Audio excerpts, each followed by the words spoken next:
محمدا رسول الله. Bismillahirrahmanirrahim. Assalamualaikum warahmatullahi wabarakatuh. Bismillahirrahmanirrahim. Yang sesuai kitabnya atau bukunya sama dengan kami, sudah ada di halaman 44. Ya, halaman 44. Kitabul Wudu, tema tentang wudu. Ya. Bismillahirrahmanirrahim.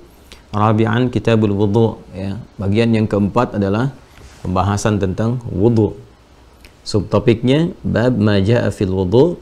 Ya, yang pertama adalah keterangan terkait tentang wudu. Ya, keterangan terkait tentang wudu. Pertama, seperti pernah saya sampaikan di awal jumpa-jumpa kita, bahwa Al-Imam Al-Bukhari itu menghadirkan ayat Al-Quran terlebih dahulu sebelum masuk ke hadisnya. Jadi ayat Quran, kemudian hadis-hadis, dan bila diperlukan keterangan-keterangan, disampaikan keterangan yang singkat dan padat. Baik itu dari keterangan para sahabat, ataupun juga para tabi'in, atau penjelasan dari beliau yang singkat dan padat jika itu dibutuhkan. Wa qaulillahi ta'ala, dan firman Allah subhanahu wa ta'ala berikut, beliau kemudian menukil Quran surah ke-5 Al-Maidah ayat yang ke-6. Jadi ini dalil pertama terkait dengan wudu. Jadi kalau Anda ditanya misalnya dengan pendekatan nas, ya, naqli, dalil, apa landasannya dalam Islam berwudu itu? Ya, maka Anda bisa menjawab. Yang pertama adalah firman Allah Subhanahu wa taala di Al-Qur'an surah ke-5 Al-Maidah di ayat yang ke-6. Jadi Islam itu komplit, ya. Komplit sekali. Menjawab pertama dengan pendekatan naqli untuk menunjukkan kebenaran risalah. Benar nggak di agamanya itu ada tuntunan? Nah, kalau sudah bertanya ada tuntunan, maka jawabannya kan dalil. Ya. Persis seperti kalau kita ingin komparasikan misalnya di setiap keyakinan, ya, Anda mengerjakan ini landasannya apa di agama Anda, gitu kan? Ya, kita juga demikian. Apa landasannya kita mengerjakan wudhu? Dalam Islam apa, ya, tuntunannya? Maka kita jawab yang pertama adalah perintah Allah Subhanahu wa taala, Quran surah ke-5 Al-Maidah di ayat yang ke-6. Jadi mengonfirmasi langsung bahwa tuntunan dalam Islam itu semuanya bersumber dari Sang Pencipta, dari Allah Subhanahu wa taala. Baik, ini bagian yang pertama. Ya ayyuhalladzina amanu idza qumtum ilas shalah faghsilu wujuhakum wa aydiyakum ilal marafiq, dan seterusnya, ya, sampai pada firman la'allakum tashkurun. Ini bagian yang pertama yang diketengahkan oleh Al-Imam Al-Bukhari, sehingga dengan itu unsur rohiyah, unsur rohani yang memang nutrisinya adalah nilai-nilai keagamaan, dalil-dalil, ayat-ayat itu terpenuhi. Kemudian yang kedua terkait dengan unsur akli, akal, logika, ya. Nah, ini juga terjawab di dalam Islam. Ya, kenapa Anda harus berwudu? Kalau yang pertama kan, apa dalilnya, ketentuan dalam agama, dalam Islam bahwa Anda menunaikan wudu, kan? Maka Anda jawab Quran surah yang ke-5 Al-Maidah ayat yang ke-6. Kemudian yang kedua, jika ada yang bertanya lagi, kenapa sih dalam Islam itu mesti berwudu? Ya, sebelum sholat mesti berwudu terlebih dahulu. Maka logika pun, akal kita pun itu terpenuhi, terjawab, sehingga hal-hal yang disoal oleh pikiran pun itu diselesaikan dan menghasilkan ketenangan. Ya, apa jawabannya pada yang demikian? Kita katakan, ya, karena sholat itu keadaan kita menghadap kepada Allah Subhanahu wa ta'ala. Quran surah ke-2 Al-Baqarah di ayat ke-45, ya, sampai dengan 46. Wasta'inu bis-sabri was-salah wa innaha lakabiratun illa 'alal khashi'in. Ayat 46-nya, alladzina yadhunnuna annahum mulaqu rabbihim. Jadi orang khusyuk dalam sholat itu adalah orang yang melakukan persiapan untuk menghadap kepada Rabbnya. Jadi Anda katakan bahwa saat kami akan sholat itu, ya, kami sedang menyiapkan diri menghadap kepada Allah, melakukan penyembahan. Ya, jadi kalau Anda saja menghadap kepada pimpinan, Anda bersih-bersih terlebih dahulu, Anda mengenakan pakaian yang terbaik, ya kan?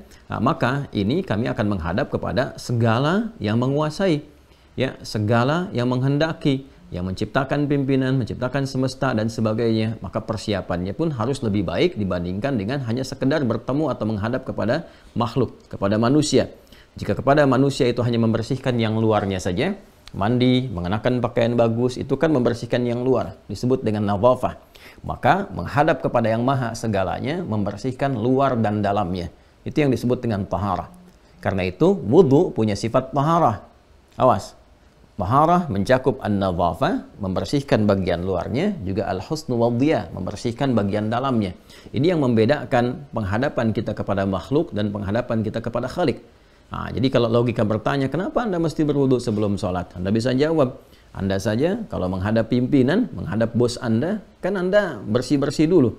Apa mungkin Anda menghadap dengan keadaan wajah yang kotor, tangan yang kotor, dengan kaki yang kotor? Anda datang ke istana saja, ya Anda kenakan pakaian yang bagus, ya kenakan keadaan-keadaan yang baik. Maka menghadap kepada Allah yang maha segalanya, sholat itu adalah menghadap kepada Allah, menyiapkan diri dengan baik, ya secara sempurna sebagai penghambaan kepada Allah. Maka persiapan yang pertama adalah membersihkan keadaan diri kita, luar dan dalamnya. Kebersihan luar dan dalam itu melebihi hanya sekedar kebersihan luarnya saja. Dan kebersihan luar dan dalam ini itulah yang disebut dengan wudu. Itu yang disebut dengan taharah. Dan setelah itu baru kita mengenakan pakaian-pakaian yang terbaik. Babnya beda tersendiri. Nanti masuk pada kajian akhlak dalam ibadah. Itu salah satunya di Quran surah ke-7 Al-A'raf ayat 31. Ya bani Adama khudhu zinatakum 'inda kulli masjid. Hai anak cucu Adam, setiap sudah datang panggilan dari masjid. Ini salah satu tafsir cepat dan singkatnya. Nanti ada beberapa pemaknaan, tapi ini yang paling populer ya di kalangan ulama. Jika sudah ada panggilan dari masjid itu, maka kenakan pakaian terbaikmu. Khudhu zinatakum, gitu kan? Kenakan pakaian terbaikmu, terindahmu. Jadi menghadap kepada Allah itu kenakan persiapan-persiapan yang paling maksimal. Nanti kalau sudah mau masuk babnya, ini kan kita baru wudu ya, belum menghadap kiblat aja belum gitu kan. Nanti setelah berwudu, nanti persiapan diantaranya kenakan pakaian yang baik. Bagi laki-laki pakai wewangian dan sebagainya. Ini menunjukkan kesungguhan, keseriusan kita dalam menunaikan ibadah. Jadi unsur rohani terpenuhi dengan dalil tadi, ya kan? Jadi secara nakli kita punya dalil, ya ini yang membedakan dan ini yang menjadikan Islam istimewa. Kalau kita ingin menguatkan keyakinan kita dalam Islam, coba komparasikan salah satunya dalam konteks ibadah dengan keyakinan-keyakinan lain. Jadi kalau Anda gali, Anda pertanyakan, coba Anda mengerjakan ibadah ini, ada nggak tuntunan realnya dalam agamanya? Ya kan? Dan langsung dari Tuhannya gitu. Ya, Anda kan menyebutkan ini sedang ibadah. Ya misal gitu kan, kita ingin belajar saja, ingin belajar. Boleh nggak di-share kepada kami? Gitu kan? Misalnya kita ingin coba menguatkan keyakinan kita, ada nggak tuntunan dalam keyakinannya yang langsung dari Tuhan yang mengatakan prosesnya begini, begini, hikmahnya ini, maknanya ini. Di Islam kita dijawab langsung sehingga menghadirkan ketenangan. Ya, dalam jiwa kita kan roh itu obatnya dalil. Ya, roh itu kan obatnya ibadah. Jadi begitu kemudian bertanya, ini dalilnya, ketentuannya, bahkan diatur. Ini ayatnya, mengerjakannya begini, keterangannya seperti ini, contohnya begini. Jadi lengkap sekali dari ayat Qur'annya sampai juga ke hadisnya dan disampaikan dengan detail. Kemudian logikanya juga dijawab, ya kenapa Anda harus berwudu? Tadi sudah saya sampaikan, demikian cara menjawabnya. Kalau itu sudah kita pahami, baru kemudian kepada prakteknya. Ya, ini yang menjadikan Al-Imam Al-Bukhari memberikan jawaban yang pertama dengan ayat Al-Quran untuk menempatkan di atas yang lainnya. Firman Allah Subhanahu wa Ta'ala. Jadi kita sudah lengkap ya. Ini maksud penguatan materi hari ini adalah untuk menguatkan hal-hal yang terkait dengan baik pendalilan ataupun logika yang mengiringi ya argumentasi praktikal kita. Kemarin kita sudah praktekkan wudhunya, jadi kalau ditanya kenapa begini, kenapa begitu, kita bisa jawab. Ya, dan insya Allah jawabannya lebih komprehensif karena ditunjang dengan dasar-dasar pengetahuan dengan sumber-sumber informasi yang valid. Baik, ini bagian yang pertama ayat Al-Quran. Kemudian, teruskan. Qala al-Imam al-Bukhari, qala Abu Abdullah wa bayyana an-nabiy sallallahu alaihi wasallam anna fardhu al-wudu'i marratan wa tawadda'a aidan marrataini wa thalathan wa lam yazid ala thalathin. وكره أهل العلم الإسراف فيه وأن يجاوزوا فعل النبي صلى الله عليه وسلم. Ya, dan menyampaikan Al-Imam Abu Abdullah wa bayyana an-nabiy sallallahu alaihi wasallam, dan Nabi sallallahu alaihi wasallam ya kan kemudian menjelaskan kepada kita an fardhul wudhu'i marratan bahwa penunaian wudu itu, fardunya wudu itu dapat ditunaikan sekali-sekali. Masih ingat ya, yang kemarin saya contohkan itu. Jadi mulai dari misalnya yang pokok tuh, pokok fardhu wudu kan ada 4 itu ya, dari basuh wajah, kemudian tangan, mengusap kepala sampai kaki. Ini fardhu wudu ya. Ini yang fardhu ini bisa kita tunaikan ya sekali-sekali. Nanti hadisnya dari Ibnu Abbas radhiyallahu taala anhuma saat masuk nanti ke subtopik ke-21. Ini kan kita baru pengantar yang pertama, subtopik yang pertama ya. Topik keempat, sub yang pertama. Nanti banyak sekali subtopiknya ini. Tema-temanya banyak, penguatannya. Itu indahnya dalam Islam tuh. Di setiap praktek itu dikuatkan dengan dalil. Kenapa begini? Dalilnya ini, logikanya ini. Jadi semua itu selesai gitu. Semua selesai. Ya, selama ini pernah nggak kita bertanya, ya kan? Misalnya, kenapa kumur-kumur begini? Dalilnya apa kumur-kumur? Ya kan? Nah, memang bagi awam itu selesai. Kalau kita dicontohkan, ikutin selesai. Tidak menuntut adanya dalil. Bagi orang awam, kerjakan, diberitahu, sami'na wa ata'na. Namun bagi ingin yang memperdalam, menguatkan, yang sekiranya bisa menjadi argumentasi yang baik, baik kekuatan untuk diri ataupun menjelaskan pada orang lain, apalagi kita studinya terkurikulum, ini sangat penting untuk mengetahui itu. Ya. Kemudian teman-teman sekalian, yang pertama adalah ya, fardal wudhu marratan, boleh sekali-sekali. Nanti subtopiknya ke-21 dari Ibnu Abbas, ya radhiyallahu taala anhuma, bahwa beliau pernah menyaksikan Nabi sallallahu alaihi wasallam itu berwudhu sekali-sekali, ya, wajah sekali, dan kemudian tangan sampai siku sekali, kanan sekali, yang kiri kemudian mengusap kepala sekali sampai ke kaki, di antara kaki sampai ke mata kaki, ya, seperti yang pernah dicontohkan. Nah, kemudian wa tawaddaa aidan marrataini, dan juga boleh 2 kali. Ya, 2 kali, ya, sekali selesai, sekali lagi gitu kan. Nah, ini nanti dari Abdullah bin Zaid ya radhiyallahu taala anhu, itu nomor subtopik yang ke-22, dan juga thalathan, 3 kali. Ya, 3 kali basuhan. 3 kali basuhan ini dari hadis Utsman bin Affan radhiyallahu taala anhu. Ya, ini sangat menarik nanti hadisnya, sangat menarik sekali, apalagi bila disusul dengan salat, cara wudu yang benar itu, wudunya benar. Kemudian berdoa, disusul dengan sholat 2 rakaat, sholat apa saja, itu berpeluang mengampuni dosa-dosa yang pernah dikerjakan, sampai kita menunaikan sholat setelah wudhu itu. Ya, makanya nanti ada ulama juga yang mengisyaratkan sholat wudhu, sholat yang ditunaikan pasca wudhu, 2 rakaat, bentuknya apa saja. Ya, itu sangat menarik nanti ya, dan itu besar sekali dampaknya kepada jiwa kita, dan pahalanya tinggi di hadapan Allah Subhanahu wa Ta'ala. Walam yazid ala thalathin, dan tidak lebih daripada 3. Ingat ya, seperti yang saya sampaikan, 3 itu gambaran puncak yang menutup ya segala yang dirasakan kurang. Jadi kalau basuhan pertama itu ke tangan misalnya sampai siku dirasakan ada yang kurang pas, kurang sempurna, ya kurang terkena bagian dari airnya, tersalurkan, ya maka lanjutkan yang kedua. Ya, kalau ada dirasakan masih kurang, lanjutkan ke 3 sampai rata. Ya, 3 itu gambaran dari untuk meratakan. Ya, bukan mengharuskan 3, bukan, untuk meratakan. Jadi kalau dirasakan sekali misalnya sudah rata, sudah baik, ya sudah dicukupkan. Ya, kalau belum merasa rata, belum baik, yang kedua kali. Sampai ketiga selesai. 3 itu sudah batasan maksimal. Jadi kalau ada yang menambah dari 3, itu yang terlarang. Ingat ya, nanti dalam riwayat lain ada kalimat bahkan faqad asa Abul Qasim, telah menyalahi petunjuk Rasulullah sallallahu alaihi wasallam. Karena itu wa kariha ahlul ilmi al-israfa fihi. Ya, para ulama, ya, para ahli ilmu, para ulama itu tidak menyukai berlebihan dalam berwudu, al-israf fihi. Ya, yang seperti yang saya sampaikan, baik israf dalam airnya, penggunaan airnya, apalagi nanti dalam basuhan dan sebagainya. Itu justru tidak disukai. Jadi jangan salah kemudian memberikan tafsiran. Ya, semakin banyak misalnya jumlah basuhannya, semakin meningkat kuantitasnya, semakin baik. Tidak, justru semakin tidak bagus, semakin tidak paham ya hikmah di balik kita membasuh dengan bilangan-bilangan tertentu itu. Ya, wa an yujawizu fi'lan Nabi sallallahu alaihi wasallam, dan melampaui contoh perbuatan Nabi sallallahu alaihi wasallam, itu hal yang tidak diperkenankan. Ini bagian pengantar pembukanya. Dan yang kedua, ini akan melahirkan pengetahuan baru pada subtopik yang kedua ini, babun la tuqbalu salatun bi ghairi tuhurin. Ya, babun subtopik pembahasan la tuqbalu salatun bi ghairi tuhurin. Tidak diterimanya salat tanpa berwudu terlebih dahulu. Ya, tanpa bersuci atau berwudu terlebih dahulu. Ingat ya, yang pernah saya sampaikan, ada syarat, ada rukun, itu berbeda. Ada syarat, ada rukun. Perbuatan yang termasuk di dalam skema penunaian ibadah, termasuk di dalamnya, dan menentukan sah tidaknya ibadah itu rukun namanya.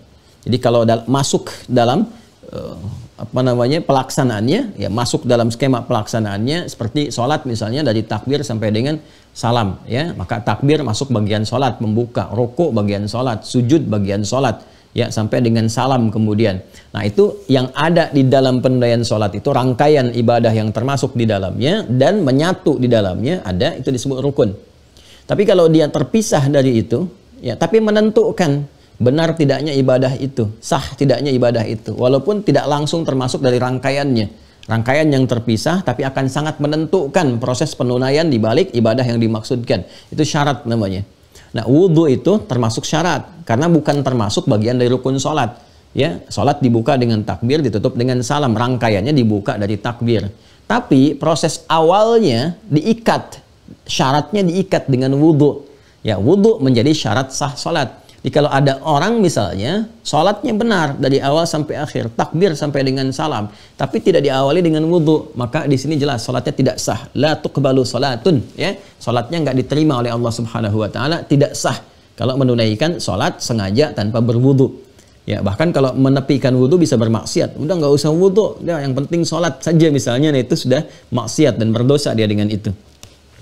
Baik, apa hadisnya? Qala haddatsana Ishaq bin Ibrahim Al-Hanzali qala akhbarana Abdul Razzaq qala akhbarana Ma'mar an Hammam bin Munabbih annahu sami'a Aba Hurairah yaqulu qala Rasulullah sallallahu alaihi wasallam, hadisnya dari sahabat Abu Hurairah radhiyallahu taala anhu, beliau menyampaikan Rasulullah sallallahu alaihi wasallam pernah bersabda, la tuqbalu salatu man ahdatha hatta yatawaddaa. La tuqbalu, kata Nabi sallallahu alaihi wasallam, tidak diterima salatu man ahdatha, orang salat yang masih membawa hadas, hatta yatawaddaa, sampai dia berwudu terlebih dahulu baru menunaikan salat, itu yang kemudian diterima. Qala rajulun min Hadramaut, kemudian seorang lelaki dari Hadramaut. Hadramaut itu di wilayah Yaman, ya, wilayah Yaman berarti teluk itu Hijaz bagian ke selatan, ya, Jazirah Arab bagian selatan, seperti yang pernah saya terangkan dulu dalam podcastnya. Dari Hijaz, kemudian Tihama, kemudian Yaman naik ke atas dikit itu Hadramaut, ketemu Hadramaut, ya. Sebelum nanti terus dari Hadramaut itu Yamamah nanti sampai ke Najd, dan ke atasnya nanti ada ke Oman dan seterusnya, ke atas lagi ada Irak, Persia, ada Iran, ya. Nah, itu dari Hadramaut, terkenal sekali Hadramaut ini, teman-teman sekalian. Seorang lelaki dari Hadramaut mengonfirmasi, bertanya kepada sahabat Abu Hurairah. Jadi Abu Hurairah menyampaikan ini kepada koleganya, beliau berdakwah, ya, menyampaikan hadis-hadis Nabi sallallahu alaihi wasallam. Nah, dikonfirmasi oleh seseorang dari Hadramaut. Mal hadath ya Abu Hurairah? Ya, apa itu hadath? Nah, ini menarik nih, teman-teman sekalian, ya. Apa itu hadath? Ya, qala, beliau menyontohkan, menjawab dengan contoh. Fusaun au dharatun. Ya, contohnya seperti kentut, itu hadath katanya. Ya, keluar angin. Ya, dari bagian belakang tertentu, itu disebut dengan hadas. Nah, beda hadas dengan najis, ya. Awas nih, beda hadas dengan najis, itu berbeda. Saya ulang, ya. Beda hadas dengan najis. Ya, ada beberapa. Kita rinci, ya. Kita rinci nih. Ya. Hadas dengan najis.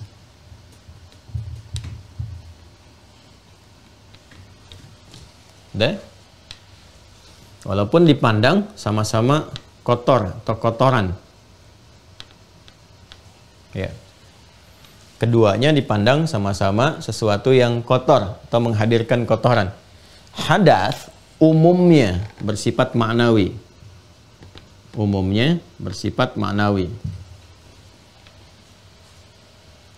Sudah? Najis sifatnya hakiki, ya, ada materinya langsung tampak. Ini umumnya, walaupun nanti boleh jadi juga, ya, ada persamaan-persamaan di dalamnya, walaupun nanti cara membersihkannya bisa berbeda.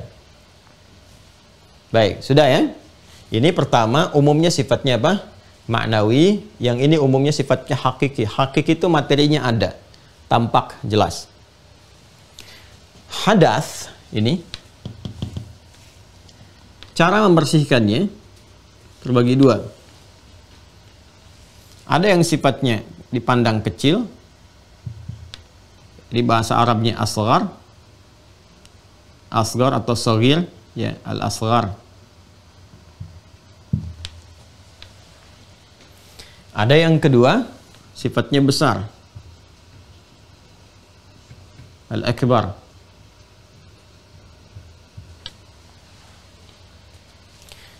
Yang kecil secara umum didefinisikan adanya sesuatu yang keluar atau suatu reaksi satu di antara dua tempat keluarnya kotoran, ya, di manusia. Qabulaini, gitu kan? Qabulaini. Baik itu di bagian depan ataupun belakang.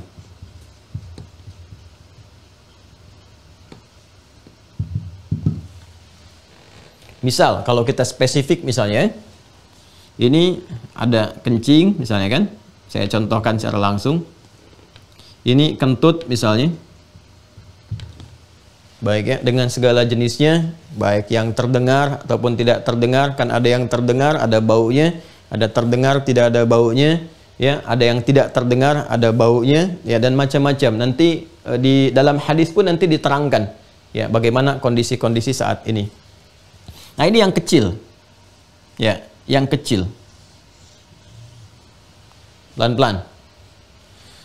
Ada seseorang buang air kecil misalnya, dengan kencing di sini kita sebutkan, ya, dengan kencing ini maka dipandang dia berhadas. Ini dia berhadas.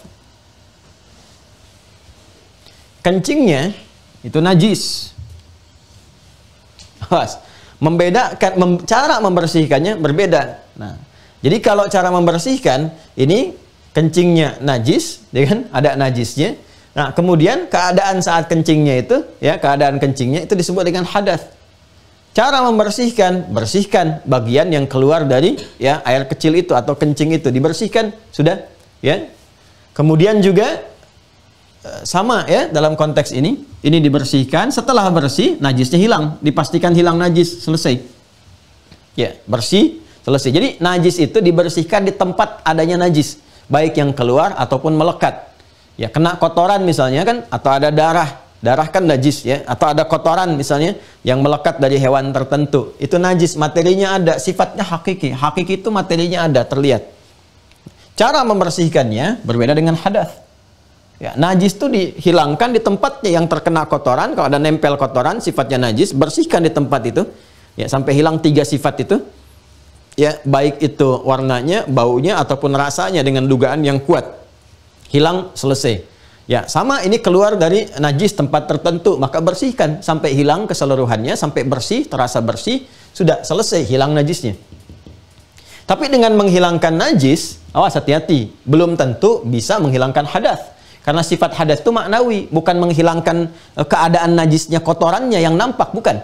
Ya, hadas itu sifatnya maknawi, hal-hal yang mengiringi ketika kotoran itu keluar. Nah, ini detailnya dalam Islam. Detailnya dalam Islam. Jadi ada yang secara fisik nampak materinya, ada yang tidak nampak secara fisiknya, tapi memengaruhi kepada keadaan diri kita. Orang yang buang air kecil, setelah selesai buang air kecil, itu kan ada keadaan diri terasa di dalam dirinya, sesuatu yang berbeda kan, saat sebelum dia buang air kecil.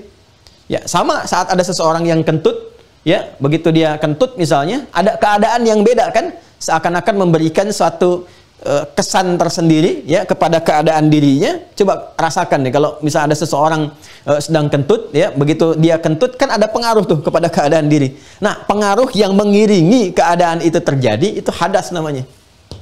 Ada sensasi tersendiri lah kalau dalam bahasa agak lebih uniknya gitu, ya. Nah, itu ketika ada rasa tersendiri kepada keadaan diri kita, kepada jiwa, itu hadas namanya tuh. Ya, hadas. Beda dengan najis. Kalau najis fisiknya langsung terlihat, bendanya ada, ya, kotorannya ada. Dan kedua, cara membersihkannya. Kalau yang ini dengan menghilangkan kotorannya, udah hilangkan kotorannya aja, selesai. Tapi dengan menghilangkan kotoran itu belum tentu bisa menghilangkan hadas. Nah, untuk menghilangkan hadas ini, setelah buang air kecil misalnya, ini, maka lakukan wudhu. Hadas hilang dengan berwudhu sepanjang dia hadas kecil. Ya. Ya. Kalau najis, cara membersihkannya, bersihkan di tempat najis itu sampai hilang 3 sifatnya. Bersihkan materinya sampai dipastikan dan ataupun dirasakan hilang 3 sifatnya, yaitu warna, bau, dan rasa. Terkait dengan rasa ini diikuti dengan dugaan yang kuat. Ya, bukan dicoba seperti pernah saya terangkan, ya. Jadi ada kotoran kucing melekat misalnya kepada pakaian, itu najis, harus dibersihkan. Maka dibersihkan pakai air, bersihkan di tempat itu, ya. Di tempat itu dibersihkan pakai air sampai hilang warnanya. Kemudian coba dicium sampai hilang baunya, ya kan? Nah, untuk hilang rasa bukan dijilat, ya, tapi umumnya kita rasakan keadaannya, ini dugaan kuat kita dengan hilang baunya dan hilang warnanya, sudah, oh ini sudah hilang juga rasanya dengan dugaan yang kuat, maka bersih kembali. Ini cara membersihkan najis, materinya di tempat itu dibersihkannya. Hadas tidak, ya, yang buang air kecil kencing di tempat tertentu, ya kan? Tapi ketika kita berwudu, yang dibasuh apa? Yang dibasuh ya tadi, ya, dari bagian, bahkan dari kumur-kumur, kemudian juga tamadmad, ya, kumur-kumur, istinsyak, hirup ke hidung, dikeluarkan istinthar, itu sunnahnya. Kemudian dari basuh wajah yang pokok sampai dengan basuh kedua kaki sampai ke mata kaki. Itu wudu, membersihkan hadas dengan wudu, membersihkan najis dengan membersihkan, menghilangkan najisnya di tempat najis itu melekat. Ya, jelas ya? Ini perbedaannya. Nah, jadi dengan menghilangkan najis itu belum tentu bisa menghilangkan hadas. Tapi kalau Anda sudah berwudu, teman-teman sekalian, sudah berwudu misalnya, ada najis. Awas nih. Wudu sudah dilakukan. Tiba-tiba ada najis melekat. Apakah darah misalnya, berdarah misalnya, atau ada kotoran hewan tertentu nempel. Ya, itu singkatnya tinggal dibersihkan najisnya, nggak perlu wudu lagi. Itu bedanya. Saya ulang ya. Kalau ada seseorang sudah berwudu, tiba-tiba ada pakaian kena najis misalnya. Nah, ketika pakaian terkena najis itu, singkatnya tinggal dibersihkan najisnya di tempat yang melekat pada pakaian itu. Karena najis sifatnya dibersihkan ya pada tempat yang melekat, langsung bersihkan. Tapi saat terkena najis itu, najisnya tidak membatalkan wudu, hanya dibersihkan najisnya, wudunya tetap dengan keadaan sebelumnya. Sepanjang tidak terjadi hal-hal yang bisa menghadirkan hadas dan membatalkan wudu. Nah, contoh misalnya, ya, dia tidak kena najis, tapi kentut. Nah, ini membatalkan hadas. Ya, maka wudunya diulang. Ini yang membedakan dengan najis. Kalau najis dibersihkan di tempat dia keluar. Kalau hadas, ya, berwudunya sesuai dengan praktek yang telah kita contohkan. Makanya ada orang kentut, dia berhadas misalnya. Dan cara membersihkan hadasnya kan nggak seperti najis. Nggak ada orang kentut kemudian ambil air dibersih-bersihkan di bagian di tempat kentut, kan tidak. Ya kan? Ketika ini terjadi, maka dia berwudu kembali. Itu yang disebut dengan hadas. Karena yang dibersihkan dalam hadas itu adalah keadaan-keadaan diri yang mengiringi ketika ini najis atau hal tertentu keluar dari dalam dirinya. Baik itu sifatnya seperti kentut ataupun kencing dan semacamnya. Jelas ya? Ini gambarannya. Ini yang hadas kecil, ya. Baik yang keluar dari depan ataupun keluar dari belakang, ada yang kentut, ada yang kemudian ke toilet, pub dan seterusnya, maka najisnya dibersihkan. Ini nanti skema caranya banyak, tergantung apakah najisnya itu kecil, ya, mukhaffafah ataupun mutawassithah atau mughalladhah, ya, yang sifatnya ringan, menengah ataupun besar. Nanti ada babnya sendiri, ada babnya sendiri. Kalau anak-anak bayi usia sekian belum makan, bagaimana membersihkannya, itu kan sehingga najisnya hilang, itu ada babnya sendiri. Nanti kalau sudah masuk ke bab ini kita bisa turunkan supaya tidak terlampau melebar. Jelas ya? Nah, hadas yang besar, al-hadasul akbar. Ini contoh paling gampangnya. Satu seperti hubungan seksual biologis atau jima, misalnya kan? Hubungan seksual biologis antara suami istri yang sah kemudian dilakukan dengan tuntunan syariat, ya. Atau keluarnya misalnya mani.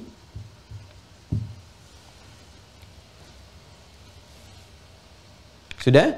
Nah, ini cara membersihkannya, ini contoh saja, ya, contoh saja. Seseorang bermimpi misalnya, masuk masa balighnya, dalam mimpi itu melakukan hubungan seksual dan seterusnya, atau contoh-contoh tertentu yang mengeluarkan kemudian mani, misalnya, ya, beda nanti antara mani dengan madhi dan wadi, itu beda, ya, itu tidak sama. Ini sudah diketahui, ya, penjelasannya.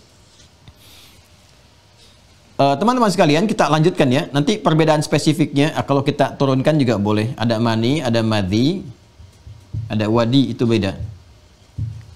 Ya. Kalau mani cairan yang keluar, ya, yang menghadirkan spermatozoa misalnya untuk laki-laki atau bagian tertentu dari perempuan, ya kan? Kemudian ketika keluar dari segi bau, dari segi warna juga punya ciri khas tertentu dan biasanya didahului oleh proses-proses seperti ini. Ya, baik itu jima antara laki-laki perempuan, hubungan seksual, ya, dan sah, ya, saya harus penting tegaskan kalimat ini, yang sah dilakukan dalam syariat dahulu oleh pernikahan. Kemudian atau yang kedua, teman-teman sekalian, maaf ya, ini penguat ini untuk menghilangkan kesan-kesan zina macam-macam dan turunannya. Walaupun setiap yang mengeluarkan mani itu, ya itu mewajibkan nanti dia bersuci, mewajibkan bersuci. Tapi harus saya tekankan dengan kalimat yang benar supaya orang-orang yang menyatakan dirinya muslim tidak terjebak dalam perbuatan dosa-dosa besar. Ya. Atau yang kedua keadaannya adalah ketika bermimpi misalnya, ya bermimpinya mendekat atau tercitrakan suasana seperti ini, jima menunjukkan masa-masa baligh, ya masa-masa sudah mulai keadaannya balik sampai pada usia tertentu yang pemahaman, penalaran itu sudah dipandang menguat sehingga taklif berlaku pada dirinya. Ya, itu mani. Kalau madhi, ya ada kaitan erat dengan mani, ya dalam proses keluarnya itu, tapi bukan didahului oleh perbuatan-perbuatan seperti tadi. Ya, misalnya kesan yang tampak setelah adanya hubungan seksual, ada teringat sesuatu sehingga mengeluarkan cairan dan cairannya berbeda dengan yang mani, ya dari sifat lengketnya, bentuknya, baunya dan sebagainya itu berbeda. Itu madhi namanya. Ya, madhi. Ya, kalau wadi itu cairan yang lebih rendah daripada ini. Ya, lebih rendah daripada ini. Yang kadang-kadang dia keluar misalnya pasca keadaan-keadaan tertentu. Kalau yang ini tadi pasca ada teringat sesuatu misalnya, atau setelah ada maninya disusulkan dengan madhi, itu bisa juga terjadi, ya yang mengiringi misalnya dalam proses ini buang air kecil tiba-tiba ada iringan sisa-sisa bekasnya itu, ya kan? Ini juga bisa kualitasnya menjadi madhi, bisa terjadi. Tapi umumnya itu selalu dicitrakan dengan kadang-kadang teringat prosesi keadaan-keadaan setelah berjima atau ada hubungan seksualitas, terus kemudian masih tersisa cairan itu ada, itu disebut dengan madhi. Ya, sepanjang nanti bentuk dan sifatnya tidak sama dengan mani. Ya. Kalau ini, yang ini bisa keadaan macam-macam. Ya, bisa keadaan tersentuh misalnya, tertentu, atau keadaan-keadaan yang menjadikan dia tersentuh sehingga ada reaksi tertentu yang mengeluarkan, tapi tidak sama dengan mani. Ya, tidak sama dengan mani, tidak sama dengan madhi, lebih rendah kualitasnya dibandingkan dengan madhi, itu yang disebut dengan wadi. Ya, nanti dalam sesi yang khusus, ya, khusus sekali kalau sudah masuk bab kepada taharah untuk bersuci, kita bahas detail satu-satu. Dan ini bahasannya sudah spesifik sifatnya, dan ini lebih dalam, ya, lebih dalam pembahasan-bahasan spesifik dan di atas baligh, ya sifatnya. Jadi nanti juga kalau belajar nanti kita zonasi itu penting untuk memetakan, ya siapa yang belajar seperti apa dan sebagainya sehingga bisa mengetahui dengan baik. Termasuk nanti di perempuan ada babnya sendiri. Ya, di perempuan ada babnya sendiri tentang haid, tentang nifas, darahnya bagaimana, ini bagaimana, apakah ini darah susulan atau bukan, membersihkannya seperti apa. Ini nanti ada babnya tersendiri. Ya. Yang penting bagi saya adalah saat ini menerangkan keselarasan dengan materi kita wudhu. Ya, kalau yang ini nanti jima misalnya dengan keluarnya mani, bagi perempuan nanti bisa haid, ya, atau nifas. Ya. Darah yang keluar saat haid itu najis. Ya. Tapi perempuan yang sedang haid itu ada suasana-suasana tersendiri yang terasakan, beda nanti keadaannya. Ya, secara psikologis juga beda rasanya, keadaannya dengan saat dia suci, bukan dalam keadaan haid. Nah, keadaan yang mengiringi saat haid itu hadas besar. Ya, karena itu diselesaikannya begitu selesai, ya, darahnya dibersihkan, dari najisnya dihilangkan, selesai, gitu kan? Nah, proses untuk menghilangkan hadasnya itu disebut dengan ini al-ghuslu namanya, mandi besar, mandinya mandi besar dengan proses cara tertentu, dan sebagian pernah saya contohkan dalam video, ya, di kesempatan-kesempatan yang lalu. Ini gambarannya. Jelas, ya? Termasuk dengan nifas, ini hadasnya hadas besar. Kemudian yang kita kaitkan dengan wudhu, yang dimaksud hadasnya hadas kecil. Ya. Jelas, ya? Paham, ya? Jadi kalau hadas, cara menyelesaikannya dengan wudhu bukan membasuh atau menghilangkan di tempat terjadinya peristiwa atau melekatnya najis. Sedangkan najis dibersihkannya tepat di tempat keadaan najis itu berada. Bersihkan sampai hilang dengan 3 sifat utamanya, najis hilang. Karena itulah kalau seseorang kentut dia mengeluarkan hadas misalnya, bukan dibasuh dengan sifat najis, ya, tapi dihilangkan hadasnya dengan keadaan wudhu. Jelas, ya? Supaya mengerti, ya, antara najis dengan hadas itu berbeda. Karena saya lihat kemarin ketika saya menerangkan tentang praktikal wudhu, ada yang bertanya, Ustadz, menurut pendapat saya, nah ini sudah salah juga pembukanya. Karena beragama itu bukan dengan pendapat, beragama itu dengan dalil. Ya, menurut pendapat saya, airnya dialirkan aja supaya, ya, najis itu kan bisa hilang, melekat gitu kan. Nah, ini kita sedang berwudu. Sedang berwudu, kalau ada najis ya dibersihkan aja, bukan dengan wudu. Ya, bukan dengan wudu. Cara membersihkan najis dengan berhadas itu berbeda. Kalau Anda merasakan ada najis itu ya dibersihkannya dengan menghilangkan di tempat yang melekat, hilangkan. Ya, sedangkan berwudu itu menghilangkan hadas, bukan menghilangkan najis secara fisikal yang ada. Jelas ya? Nah, ini yang saya maksudkan. Jadi ikutin aja dalilnya seperti apa, diikutin karena ada hikmah di balik itu. Ya, dan kalau kita mau detail lagi di riset nanti dengan keilmuan yang lebih dalam lagi, kita bisa membedakan keadaan hadas materinya terlihat, najis materinya terlihat secara fisikal, sedangkan hadas keadaan itu dirasakan. Yang dirasakan itu nggak bisa kelihatan. Saya tanya pada Anda, bahagia itu bentuknya bagaimana sih? Sedih itu gimana wujudnya? Ya, yang Anda bisa lihat ekspresinya begini, ekspresi begini. Nah itu adalah gambaran pancaran dari keadaan bahagia ataupun sedih. Ekspresi orang kentut tuh kelihatan. Jadi begitu dia kentut, ekspresinya kelihatan. Apalagi kalau di kumpulan orang-orang kan. Nah itu ya, pancaran keadaan dirinya. Nah itu yang diselesaikan dengan wudu. Dia punya hadas, selesaikan dengan wudu. Ya kalau najis tampak ini bersihkan keadaannya biasa. Itu kalau mau riset lebih dalam lagi. Jadi saya sarankan kalau sudah ada ketentuan dalam syariat diikutin dulu. Nah, nanti saat diikuti, hikmah datang membimbing kita, oh ini maksudnya. Gak usah terlalu kreatif gitu ya. Inovasi, kreativitas pada hal-hal yang telah ditetapkan oleh syariat itu nggak berlaku hukumnya. Ya, jadi jangan mengadu pendapat dengan dalil. Ya, pendapat diikutkan kepada dalil. Karena itu para ulama berpendapat pun berdasarkan dalil. Dalilnya begini, baru dikeluarkan pendapat. Jadi bukan pendapat yang tidak menyatu kepada dalil. Jelas ya? Nah ini tentang yang kedua ya. Jadi la tuqbalu salatu man ahdatsa hatta yatawadda. Tidak diterima salat orang yang punya hadas ya sampai dia kemudian berwudu ya. Baik, kita teruskan ya. Ini juga ada di hadis Muslim nanti nomor hadis 225 hal terkait sesuai dengan pembahasan.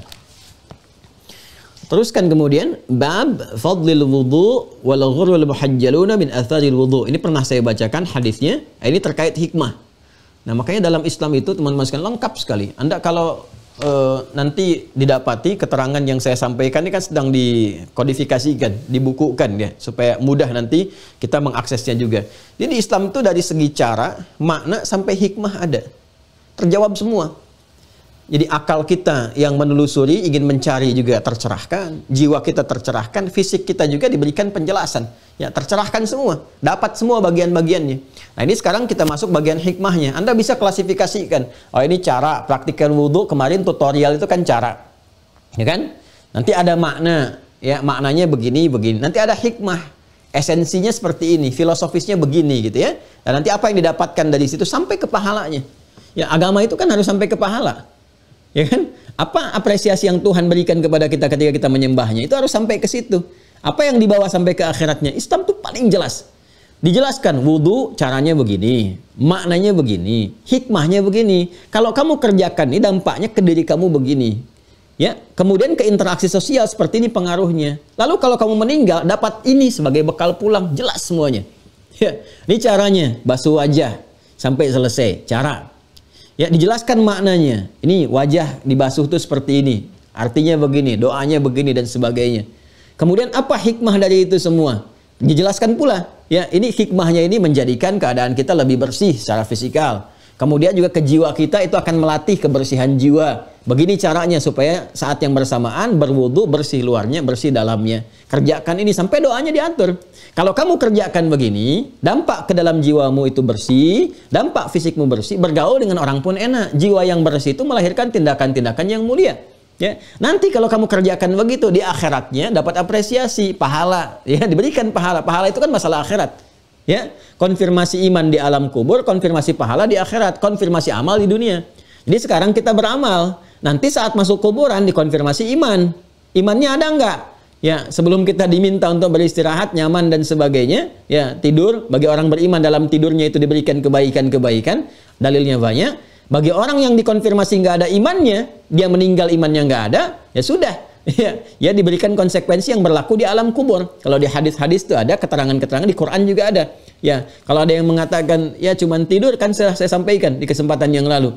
Tidurnya dikasih mimpi buruk. An-naru yuraduna 'alaiha ghudwa wa 'ashiyya. Kata Allah dalam Al-Qur'an, ya neraka itu diberikan ditampakkan pada dia setiap pagi dan petang terus berputar 24 jam.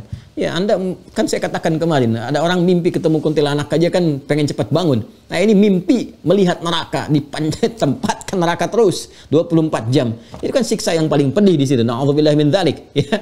Nah, itu gambaran keadaan bagaimana seseorang mendapatkan konfirmasi di setiap alamnya. Di akhirat nanti, wudu pun dikonfirmasi, itu indahnya Islam. Dikonfirmasi kebenaran wudunya itu. Di dunia kita kerjakan, kemudian kita buktikan bahwa kita berhasil wudhu. Caranya bagaimana? Nampak pada kesucian dirinya, kebersihan. Jadi orang berwudhu itu senang dengan kebersihan, bersih, ya, senang bersih gitu, bersih. Kemudian kata-katanya bersih, pandangannya bersih, suci, baik, gitu kan? Arahnya pada hal yang mulia. Itu penampakannya saat di dunia dalam interaksi kehidupan. Dikonfirmasi nanti di alam kuburnya keadaannya. Makanya orang-orang yang sengaja kotor, nggak sempurna, wailul lil alqab. Wailul lil aqab. Kata Nabi, hati-hati tuh kalian tuh, kotoran-kotoran tuh saat dibawa ke alam kubur, ya bisa ada pendahuluan tuh. Anda aja tidur nggak nyaman kalau kotor kan? Nah, sekarang Anda tidur di alam kubur, belum bangun-bangun lama bawa kotoran. Saya tanya pada Anda, kalau Anda tidur sekarang misalnya di alam kehidupan kita sekarang di dunia, Anda tidur bawa kotoran. Badan kotor, ya muka kotor, kaki kotor, kan nggak enak. Ibu lihat anak ibu tidur kakinya kotor, ibu bangunkan lagi kan, atau ibu cuci kan bersih. Nah, ini ada orang tidur di alam kuburnya bawa kotoran semua, nggak bersih-bersih sampai dibangunkan. Kan nggak enak tidurnya.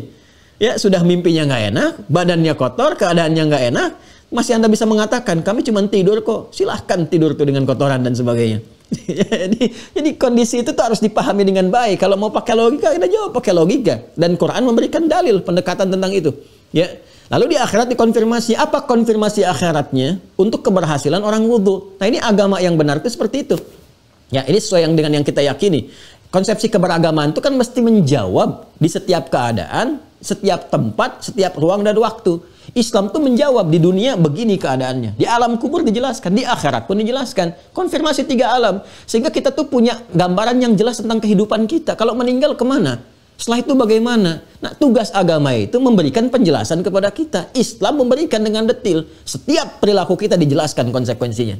Wudhu diperintahkan, kita bertanya, apa dampak wudhu bagi saya di dunia? Jelaskan. Di alam kubur apa? Diberikan penjelasan. Di akhirat bagaimana? Baca hadisnya. Yuk kita lihat ya. Manfaat dari wudhu itu saat kita kembali kepada Allah. Babu fadlil wudhu'i, subtopik pembahasan tentang keutamaan wudhu, wal ghurul muhajjaluna min atharil wudhu, dan pancaran cahaya dari bekas wudhu. Ya. Qala al-Imam al-Bukhari haddatsana Yahya bin Bukir qala haddatsana Laits an Khalid an Sa'id bin Abi Hilal an Nu'aim al-Mujmir qala raqitu ma Abi Hurairah ala dhahril masjid fatawadda. Ya, faqal inni sami'tu an-nabiyya sallallahu alaihi wasallam yaqul. Nah, ini sangat menarik sekali. Satu kali ya, Nu'aim al-Mujmir ya itu menyampaikan bahwa beliau berkesempatan dengan sahabat Abu Hurairah, semasa dengan sahabat Abu Hurairah radhiyallahu taala anhu melakukan wudhu ya di satu masjid. Jadi begitu sedang berwudhu itu ya selesai wudhunya, mereka selesai wudhunya. Nah, Abu Hurairah itu menyampaikan informasi. Ini Masya Allah, ini sahabat itu senang sedekah ya. Sedekah dengan apa yang dimiliki. Kalau ada ilmu, ya sedekah dengan ilmu. Ada harta, sedekah dengan harta. Ya kan? Ada kedudukan, sedekah dengan kebijakan-kebijakan yang baik. Sedekah itu berbuat baik. Kullu ma'rufin itu sedekah. Ya, kullu ma'rufin sedekah. Semua kebaikan itu disebut sedekah. Ya, sedekah itu dari kata sedekah, asal kata kerjanya ya sesuatu yang benar. Ya, disebut dengan sedekah perbuatan baik itu karena mengonfirmasi kebenaran iman. Jadi kalau orang ada iman dalam dirinya, kan iman itu ada di jiwa takwa, seperti pernah saya uraikan, jiwa takwa mengeluarkan kebaikan. Untuk mengonfirmasi kebaikan itu bersumber dari imannya, wujudnya ada dalam bentuk perbuatan. Karena itu setiap perbuatan kita seringkali didahului dengan kata iman, ya, dengan kata iman. Kullil mu'minina, iman dulu, ya ghuddu min absarihim, ya ayyuhalladzina amanu, iman dulu, la yasraq qaumin qaum. Lisan orang beriman tidak mencela, la yaghtab ba'dukum ba'da, tidak bikin hoax. Ya, mata orang beriman memandang yang baik-baik, ghaddul basar dan sebagainya. Nah, ini yang paling menarik. Kalau kita ingin gambarkan keadaan-keadaan yang sesuai dengan apa yang ingin kita sampaikan tadi, ya begitu kemudian dia selesai berwudu, ya tuntas, ada yang disampaikan oleh sahabat Abu Hurairah kepada rekannya tadi, ya untuk membuktikan konfirmasi kebenaran iman dalam jiwa dia bersedekah. Dengan apa? Dengan ilmunya. Nah, sedekah itu perbuatan baik itu mengonfirmasi kebenaran iman. Ya, makanya kalau dititipkan apapun kita pandai-pandai melihat. Titipkan kedudukan, jabatan misalnya, sedekah dengan jabatan itu. Maksudnya apa? Sedekah dalam Islam itu bukan hanya berbuat baik, tapi mengonfirmasi kebenaran iman. Jadi imannya menunjukkan, mengarahkan kepada dia untuk membuat kebijakan yang menyejahterakan misalnya. Ya, kebijakan-kebijakan yang memuliakan atas dorongan imannya. Bukan sekedar harus berbuat baik, bukan karena naturalnya, karena itu mesti baik, bukan, tapi karena iman memerintahkan. Nah, kalau itu dilakukan, ada nilai pahalanya, disebut dengan hasanah namanya. Pun demikian ketika dengan harta bagi, ada namanya infak, namanya zakat, itu mengonfirmasi kebenaran iman. Karena mengonfirmasi kebenaran iman disebut sedekah. Semakin banyak pahalanya, biasanya dijamakkan, baik dalam Al-Quran ataupun hadis. Zakat kenapa disebut dengan sedekah bentuknya jamak? Ya, bentuknya jamak. Khudh min amwalihim sedekah, itu tunggal ketika diambil, tapi ketika diberikan bentuknya jamak. Quran surah 9 At-Taubah ayat 60. Innamas sadaqatu lil fuqara wal masakin wal 'amilina 'alaiha wal mu'allafati qulubuhum wa fir riqab wal gharimin wa fi sabilillah wa ibnis sabil. 8 golongan penerima zakat itu. Tapi zakat ketika disebutkan akan dibagikan, namanya dirubah oleh Allah dengan sedekah, bentuknya jamak. Innamas sadaqatu, Quran surah 9 At-Taubah ayat ke-60. Kenapa dirubah dengan nama sedekah? Untuk memberikan konfirmasi, satu, bahwa berzakat itu pembuktian iman. Kedua, berzakat yang benar pasti disalurkan dengan cara yang baik kepada orang-orang yang berhak menerimanya. Caranya baik, imannya baik. Jadi berbagi itu dorongan iman. Orang kalau beriman itu senang berbagi dalam kebaikan. Nah, Abu Hurairah itu, ya Allah titipkan kepadanya ilmu. Karena itu dia ketemu teman, kasih ilmu. Temu teman, kasih ilmu. Makanya enaknya ketemu orang soleh, orang pintar, orang soleh itu kita dapat banyak ilmu. Kadang-kadang dia nggak bilang, tapi perilaku dia menunjukkan kesan-kesan keilmuan. Ya, bagaimana bertutur, berjalan, bersikap dan sebagainya. Dapat banyak kita, banyak. Makanya ada suhbatus salihin. Ya, bergaul dengan orang-orang soleh, kata Imam Asy-Syafi'i. Ya, Imam An-Nawawi sampai ngarang kita Riyadhus Shalihin, taman orang-orang soleh. Ya, kenali orang-orang soleh atau menjadilah orang soleh sehingga banyak manfaat yang bisa kita berikan. Nah, Abu Hurairah berbagi kepada kawannya ini setelah selesai berwudu, maka dia mengatakan, beliau menyampaikan, "Inni sami'tun nabiyya sallallahu alaihi wasallam."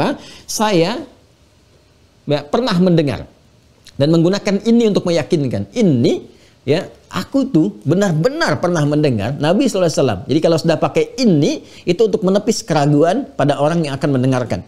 Ya, supaya nggak berkata gini, masa sih, gitu kan? Terus kita jawab, iya mau tahu banget atau mau tahu benar. Nggak usah begitu. Ya, bahwa ini pakai ini itu udah nggak ada konfirmasi yang lain. Ini sami'atun nabiyya. Saya benar-benar pernah mendengar Nabi SAW yaqul, bersabda. Perhatikan kalimatnya. Inna ummati. Ya, inna, nah sudah tuh pakai taukid lagi. Inna ummati yud'auna yaumal qiyamati ghurran muhajjalin min atharil wudu. Inna ummati, sungguh aku tegaskan, kata Nabi, aku yakinkan pada kalian semua. Inna itu saya pernah sampaikan kalau di gramatikal bahasa Arab di nahwu disebut dengan harfu nasbin wa taukidin. Tansibul isma wa tarfa'ul khabara mabniyun 'alal fathi la mahalla lahu minal i'rabi. Inna. Ya, huruf nasab dan taukid. Kalau secara tekstual, nasab itu menjadikan kalimat setelah inna harakatnya fathah kalau tunggal, kasrah kalau jamak. Ya. Biasanya kalau jamaknya juga muannas salim itu kasrah, tapi kalau jamaknya mudzakkar dia masih menggunakan fathah. Innal masjida, kalau ada inna setelahnya fathah. Ya, innal masajida, nah itu harakatnya fathah kalau ada inna. Itu baru memakai ilmu standar kalau kita pakai yang standar. Tapi kalau kita pakai pendekatan balaghahnya, ya, nasab itu menancapkan sesuatu dengan kuat. Nasabar rajulu asahu fil ardi. Seorang lelaki menancapkan tongkat di bumi, ya, di tanah itu dengan kuat sehingga nggak goyang. Itu nasab namanya. Ya, taukid untuk menguatkan sesuatu. Jadi kalau sudah ada inna, informasi yang disampaikan tancapkan dalam hati kita. Seperti tongkat itu ditancapkan. Jangan goyang, jangan ragu. Dan yakinkan, kuatkan pada diri kita. Jadi kalau sudah di Quran menemukan inna, sebelum informasi disampaikan, dalam hadis disebutkan inna, artinya semua informasi yang disampaikan dalam ayat dan hadis tadi, tancapkan dalam jiwa, jangan pernah ragu sekalipun. Ingat ya, jangan pernah ragu sekalipun. Kata Nabi, inna ummati, aku tegaskan pada kalian, tancapkan dalam jiwa kalian, jangan ragu. Ini kita sedang diberikan keterangan oleh Nabi nih. Ya, makanya kalau dibacakan hadis, dibacakan Quran, keadaan kita mesti lebih siap. Ini kalau mau ngajinya khusyuk ya, ngajinya enak, khusyuk betul. Jadi kalau sedang baca Al-Quran, rasakan bahwa ayat yang dibaca itu untuk kita. Dan kita sendiri yang diminta melafadzkan. Ya, Anda kan kalau dapat dari surat dari orang tua, Anda sedang jauh, ya, taruhlah di Amerika, di Eropa, dimanapun, tiba-tiba orang tua kirim surat. Ya, terus Anda baca tuh, oleh Anda, ditujukan kepada Anda, dibaca oleh Anda dengan suara Anda sendiri. Ya, anakku sayang, mama ketika menulis surat ini, ya, sedang mendoakan kamu, sedang di pertengahan malam dan sebagainya. Kita bacakan langsung, itu kan rasanya ke jiwa berbeda. Nah, Al-Quran itu kan 114 surat, suratnya itu untuk kita. Selalu berisi ayat dan selalu sesuai dengan keadaan kita. Saat Anda sedang gundah, bacalah surat-surat. Hati sedang gelisah, buka suratnya yang sesuai dengan apa yang kita butuhkan. Baca surat Ad-Duha, baca surat Al-Insyirah.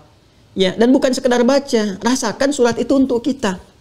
Allah kirimkan kepada kita lewat Rasulullah SAW. Wad-duha wal-laili idza saja ma wadda'aka rabbuka wa ma qala. Ya, demi aku bersumpah, kata Allah, Allah bersumpah, aku bersumpah. Demi waktu duha yang engkau merasakan kenyamanan seperti cahaya duha, wal-laili idza saja, ataupun engkau merasa dalam kesulitan seperti merasakan gelapnya malam. Bukankah saat gelap malam perasaan gundah gelisah?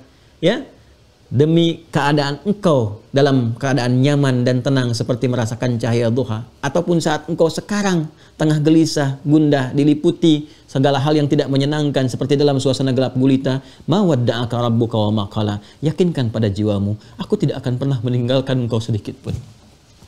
Masya Allah. Ya, Masya Allah. Itu kalau kita baca itu dan merasakan itu Masya Allah. Itu nikmat gitu. Ya, seperti aku berikan kepada Rasulmu, ya kan? Seperti aku tuntaskan segala persoalannya. Habis itu kita baca Al-Insyirah. Inna ma'al usri yusra. Ini pasti selesai. Ini pasti selesai. Ya, tenangkan jiwamu, lapangkan hatimu. Itu Masya Allah itu. Ya, makanya orang tuh kalau baca Qur'annya benar itu nikmat. Ya, sama kita dengan baca hadis. Rasakan nih Rasulullah ngirim surat nih ke kita nih. Ngirim keterangan dia. Makanya para ulama, para imam Malik tuh kalau sudah baca hadis tuh Masya Allah. Itu sakit tuh bisa bangun, bisa pakai jubah dulu, bisa bertahan walaupun disengat lebah dan semacamnya. Karena merasakan ini hadis itu untuk beliau, dikirimkan Nabi ini sedang bicara gitu, sedang nyampaikan. Nah, ini kalau kita baca hadisnya benar ini Masya Allah itu rasanya ke jiwa tuh akan lain. Kata Nabi, yakinkan pada jiwamu tuh ya, kuatkan pada jiwa. Inna ummati, umatku itu, yud'auna yaumal qiyamati ghurran muhajjalin. Itu saat dipanggil di hari kiamat tuh bercahaya, kata Nabi. Nabi sendiri yang bilang ini, ngirim ke kita. Ya, makanya saya sarankan tuh kalau sedang kita ngaji Quran, ngaji hadis, tuh fokus kita tuh harus lebih tinggi. Jangan sampai rebahan, sampai santai, sampai apa gitu kan. Fokusnya lebih tinggi karena ada sesuatu yang bagian jiwa kita mendapatkan pencerahannya, mendapatkan haknya, nutrisinya itu. Ya, kalau kita pakai lisan saja nggak nyampe ke jiwa. Tapi kalau kita pakai dengan jiwa kita, kekhusyuan kita bacanya itu Masya Allah, ada kenikmatan tersendiri. Jadi Nabi yang bilang, inna ummati, ya sungguh, tanamkan pada jiwamu yang paling dalam. Umatku itu, kata Nabi. Nah, kita ngaku umatnya gak nih? Itu kalau ngaku umat, ini untuk kita hadisnya nih.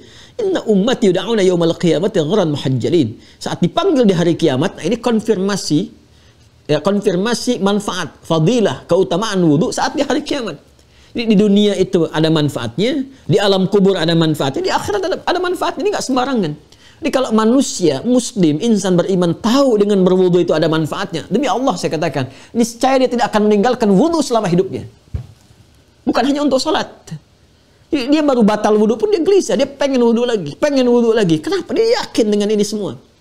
Ya paling kalau dipraktekkan. Jadi kalau hasil dari wudu itu di dunia saja kita sudah praktekkan dan terasa hasilnya, niscaya karena urusan dunia pun kita nggak akan tinggalkan wudu. Hanya untuk mendapatkan kemuliaan dunia saja. Ya, kemuliaan yang dimaksudkan dampak dari wudhu tadi. Bukan materi dunianya, bukan. Ya, kenikmatan ketika jujur, kenikmatan ketika berprasangka baik, kenikmatan ketika memandang yang baik-baik. Itu hasil dari wudhu. Kalau orang sadar wudhu itu menyempurnakan nikmat, waliyutimma ni'matahu alaikum la'allakum tashkurun, dia gak akan tinggalkan wudhu. Ya, apalagi ketika Nabi mengatakan kamu di hari kiamat bersinar, ya kita akan berlomba. Jangan sampai kehilangan sinarnya. Ya, itu umat Nabi Muhammad. Ingat, kita tuh sudah berlalu 15 abad setelah masa Nabi. Banyak orang berkompetisi untuk bisa ya mendapatkan ya senyumnya Rasulullah, berjumpa, disambut di telaga Kautsar itu. Ya, kemudian dapat syafaatnya Rasulullah. di surga, bahkan ada yang bercita-cita pengen sesurga dengan Nabi. Sekarang bertanya apa amalannya? Ya, nah, wudu ini diantara kemuliaannya mengonfirmasi adalah inna ummati yud'auna yaumal qiyamati gharan muhajjalin. Sungguh umatku itu, tanamkan pada jiwamu yang paling dalam, jangan sampai ragu sedikit pun, akan dipanggil di hari kiamat saat hisab itu dipanggil nada munadi, ya, dipanggil oleh penyeru, datang semuanya. Yauma idzin yattabi'una ad-da'iya la iwajalah. Ya, pada hari itu dipanggil, kemudian datang orang-orang mengikuti. Ya, panggilan itu nggak ada yang berbelok, semua diikutin tuh. Begitu dipanggil, bangkit dari kubur, tiup sasakala, bangkit, ada panggilan, ya, digiring semua. Ya, ka'annahum jaradun muntashir. Ya, ada orang-orang yang tidak beriman tuh ngumpul, cepat bangkit seperti serangga kumpul itu. Ya, nah, ini semua bangkit, orang beriman bangkit. Nah, umatnya Nabi Muhammad beda. Kelihatan dari bekas cahaya, ada cahaya-cahaya dalam dirinya di tempat-tempat tertentu. Min atharil wudu, bentuknya jamak. Min atharil, dari bekas-bekas wudunya. Nah, jadi kalau di dunia cahayanya dari kebaikan, ada aura-aura kemuliaan, ada penampakan wajah dan sebagainya, itu Masya Allah. Di alam kubur terjaga, jasadnya terjaga. Di hari kiamat, ini bersinar ini. Nah, ini kalimatnya pakai konfirmasi iman, bukan akal. Gimana sinarnya? Ntar nanti di akhirat tak tunjukin. Kalau kelihatan tuh, tunjuk tuh si fulan tuh cahayanya yang banyak-banyak. Masya Allah. Ya, Anda pun, kita kalau kita benar wudunya, cahaya itu akan nampak. Ya, hari akhir kan nggak kelihatan sekarang. Ya, nanti waktunya tiba. Yang penting kerjain aja dulu. Ya, nanti pembuktiannya siapa yang tertawa, siapa yang merana. Ya, siapa yang wajahnya menghitam, siapa yang wajahnya bersinar. Nanti akan terlihat. Di dunia nggak ada masalah. Banyak orang mencela, menertawakan dan sebagainya. Nanti di hari kiamat tuh, ayatnya sudah ada. Nanti kalau sudah masuk ngaji tafsir, juz amma aja dulu. Kita akan melihat bagaimana penguatan-penguatan jiwa dalam Al-Quran.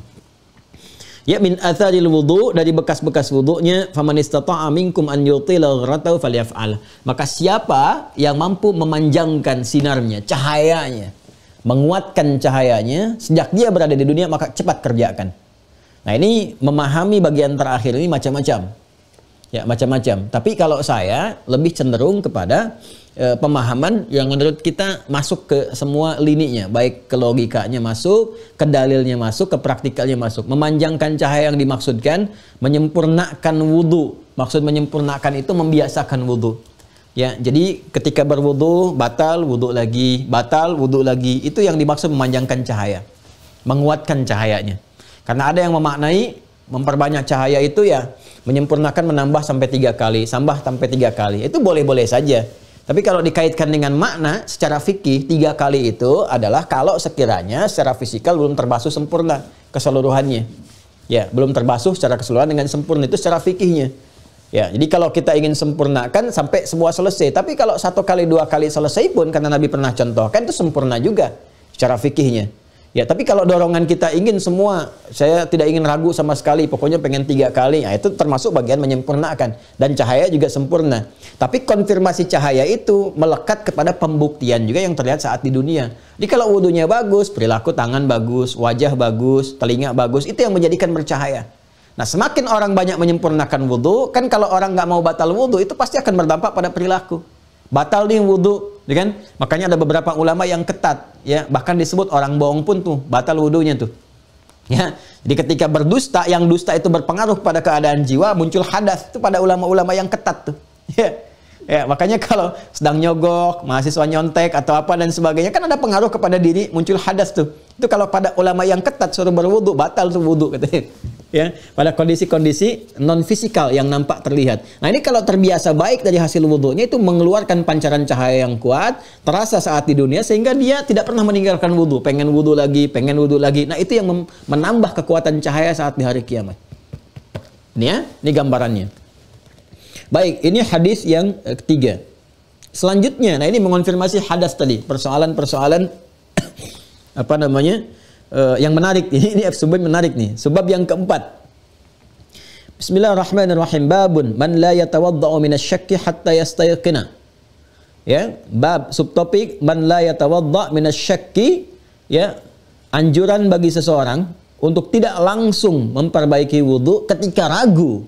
Ketika dia ragu, hatta yastayqina, sampai dia yakin masih punya wudu atau tidak. Nah, ini menarik nih. Admin ini sudah pernah di-scan belum ya? Yang ini, halaman 44. Sudah. Teman-teman sudah ya. Tolong di download ya. Yang di Mira ya, sudah terdaftar. Teman-teman yang baru terhubung di YouTube, silahkan bergabung. Itu tinggal 300 kuotanya. Kalau sudah selesai, mungkin akhir bulan selesai, ini akan ditutup. Jadi nanti kajian pun itu akan hanya tersambung lewat Zoom untuk yang Mira. Ya, supaya bisa efektif yang sudah bergabung. Nanti yang umum, kita masuk pada kajian umum. Ada umum tapi pembahasan berbeda. Ya, supaya nanti saya pengen benar-benar belajarnya itu terukur, diketahui benar, kajiannya cukup dalam, dan kalau begini umum nggak bisa terukur, tapi nanti bisa diakses juga nanti hasil belajar mungkin dengan batasan-batasan tertentu. Ya, karena kalau sudah terkumpul semua, ini kan sekarang kadang musim orang motong-motong video gitu kan. Nah, dipotong itu kadang-kadang pada yang tidak tepat sehingga bikin pusing juga gitu. Akhirnya yang biasa-biasanya utuh nggak ada masalah, ini harus klarifikasi, ini itu ya, jadi persoalan sekarang. Makanya harus betul-betul kita menjaga diri dengan cara yang baik. Tapi kalau kita baik, insya Allah tidak ada masalah. Ya. Kembali ke sini ya, kembali ke sini. Nah, ini pembahasannya melahirkan kaidah dalam usul fikih. Al-yaqinu la yuzalu bisyakki. Ya, sungguh keyakinan itu tidak akan diruntuhkan oleh keraguan. Bahasa singkatnya, kalau sedang ragu, ambil yang paling yakin. Ya, untuk memastikan. Untuk memastikan. Tapi dalam kaidah hadas ada kaidahnya. Tidak ujuk-ujuk saya yakin wudu, udah pertahankan, tidak. Ya, ada kaidah di sini. Ya, jadi kata Nabi sallallahu alaihi wasallam, kalau kamu dalam keadaan tidak yakin, sedang ragu apakah punya wudu atau tidak, pastikan dulu. Ada yang diingat-ingat atau baca tanda-tanda tertentu sampai kamu merasa yakin. Kalau yakin misalnya bersih, suci, ya sudah, yakin dalam keadaan suci. Tapi kalau ada tanda-tanda tertentu yang menunjukkan bahwa kita itu misalnya tidak punya wudu, cepat berwudu. Di dalam Islam itu sesuatu yang ragu, obatnya itu bukan ditinggalkan terlebih dahulu, tidak, tapi diyakinkan dulu. Sama dengan syubhat ya.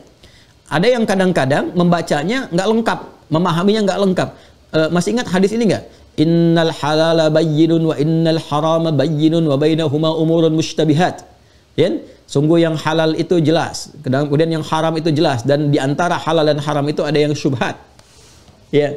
Pernah dengar itu nggak? Ada hadis yang ke-6 di Al-Arba'in itu, yang hadis-hadis dasar itu, di yang ke-6 itu.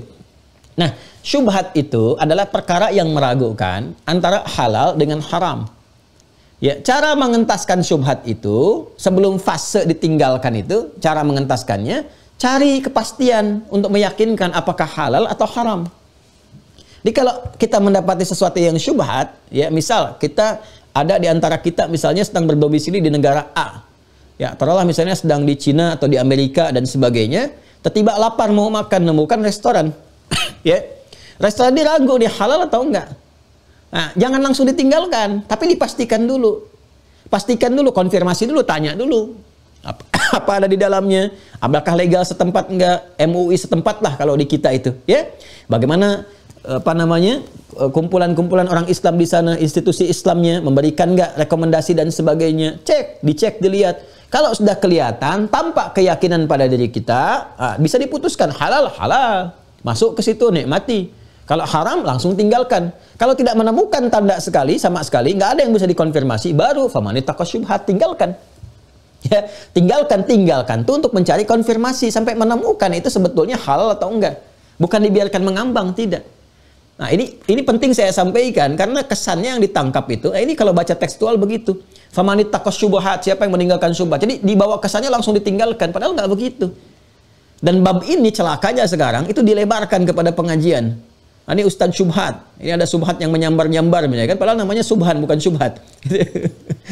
Ini Ustadz Syubhat tinggalkan. Tidak, kalau ada yang dirasakan Syubhat, meragukan, cek dulu, klarifikasi dulu. Ya jangan-jangan karena ilmu belum sampai. Yang satu ngajarkan kunut, ini tidak kunut. Kepada yang kunut, dia bilang itu syubhat tuh, hati-hati katanya kan, karena belum belajar tentang kunut. Sebaliknya yang kunut pun melihat yang tidak kunut syubhat tuh. Awas, bisa meruntuhkan kebiasaan amal. Tidak, cek dulu, mungkin dia punya dalil. Setelah mengecek, mengetahui, oh ini ternyata dalilnya. Ya bisa tertawa bersama, main bersama dan sebagainya. Jangan sampai dari kecil sahabatan, cuma gara-gara kunut dengan tidak, malam-malam malah nggak kenal setelah dewasa. Ya, assalamualaikum akhi. Terserah. Oh terserah. Assalamualaikum tuh jawabnya waalaikumsalam, bukan terserah. Itu ada kondisi-kondisi yang bagi Santi Mira nggak boleh begitu, ya. Jadi kaidahnya harus dipakai dengan benar. Makanya kita ngajinya yang benar. Ngaji yang benar supaya dengan kebenaran itu tampil kemuliaan-kemuliaan. Dan nggak boleh menilai orang lain, ya, dengan hal-hal yang negatif. Ini pun nih yang lagi nulis komen ini itu nggak boleh tuh komen-komen yang jelek. Oh itu pasti kelompok sebelah. Enggak, saya nggak punya sebelah-sebelah. Bagi saya utuh semuanya.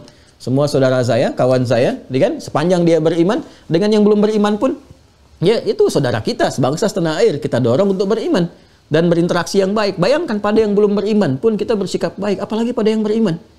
Ya, kalau hidup seperti itu enak, nggak ada beban gitu. Ya, tapi kita memberikan contoh-contoh dengan cara yang baik, tidak mencela, tidak merendahkan, meruntuhkan martabat, tapi memberikan penjelasan. Perkara penjelasan itu mau diambil atau tidak, kita tidak boleh memaksa.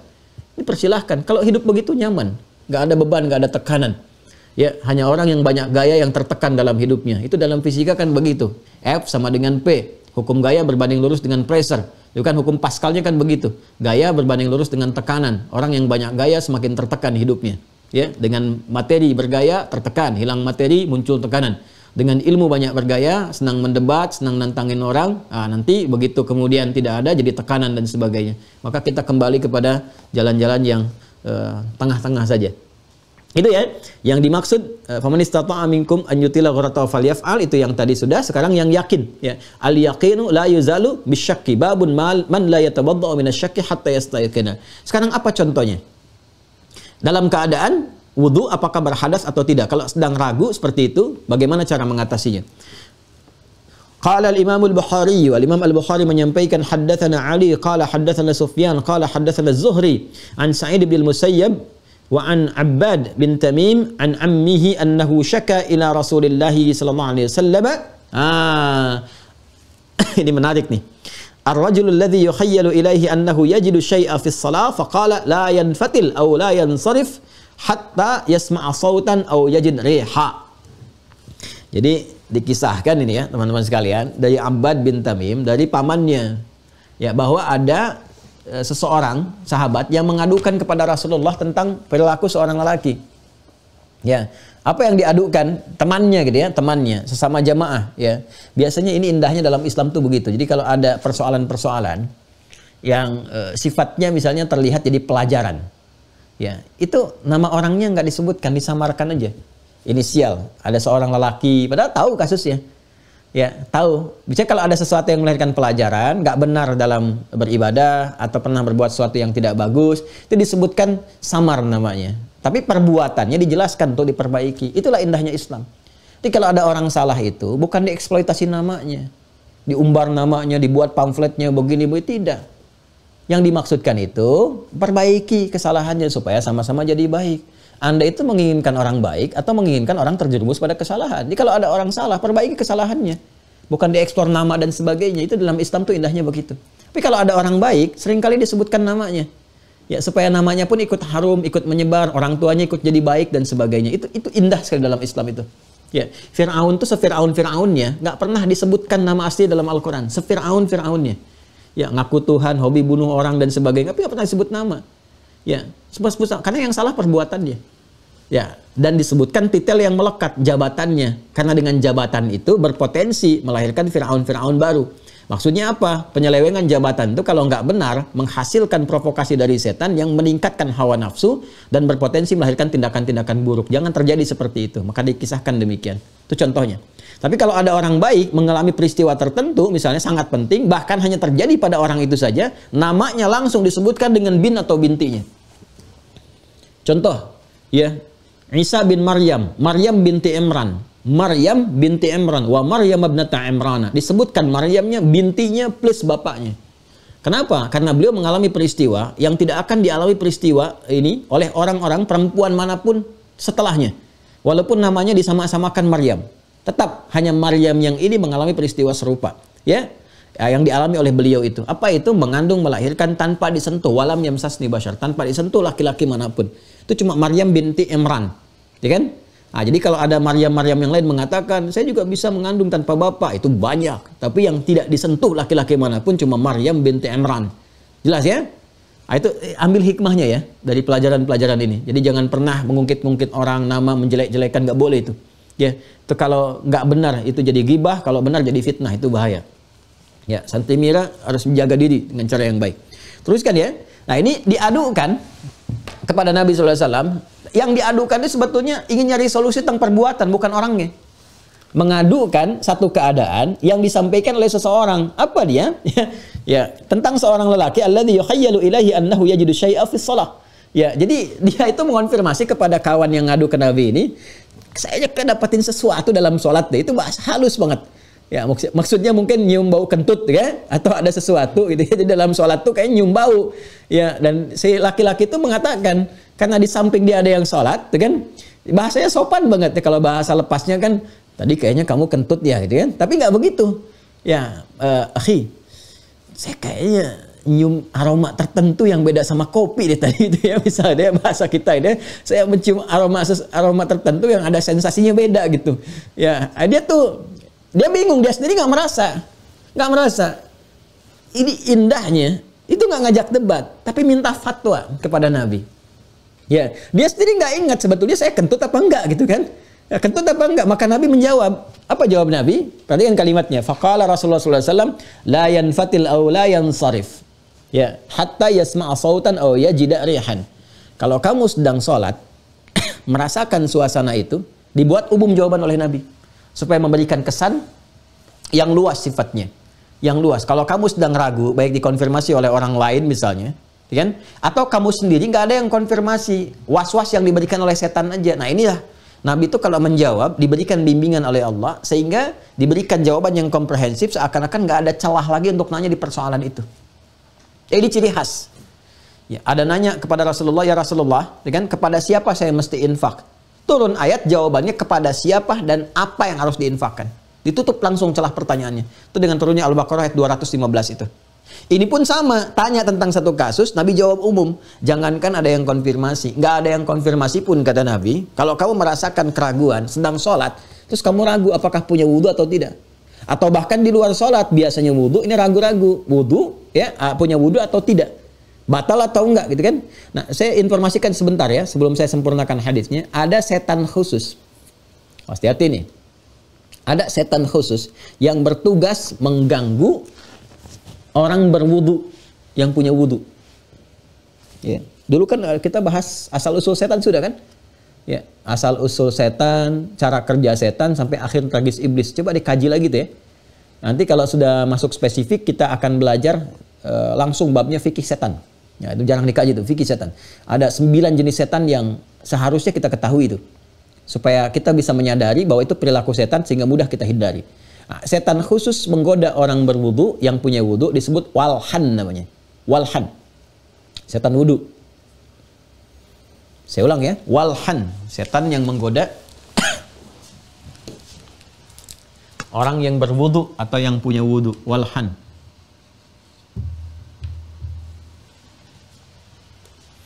Pokoknya kalau peristiwa sholat itu karena sangat menentukan, ya, di dunia menentukan, di kubur menentukan, di akhirat dihisab menentukan, setan itu tugasnya langsung, ya, semua bagian-bagiannya ada petugasnya langsung tuh dari syayatin itu. Saat wudhu udah digoda, baru takbir digoda, baru takbir tuh udah digoda. Khinzib namanya. Nanti saat masuk pas awal sholat kita terangkan. Khinzib tuh tugasnya itu gantian shift, ada shift-shiftan tuh. Begitu walhan itu tugas selesai. Nah, khinzib datang. Jadi begitu Anda mau takbir, Anda sedang berdiri, biasa, bisa mau fokus tuh, bisa mau khusyuk. Tapi begitu Anda takbir, kata Nabi, fayaqulu syaitanu udhkur kada.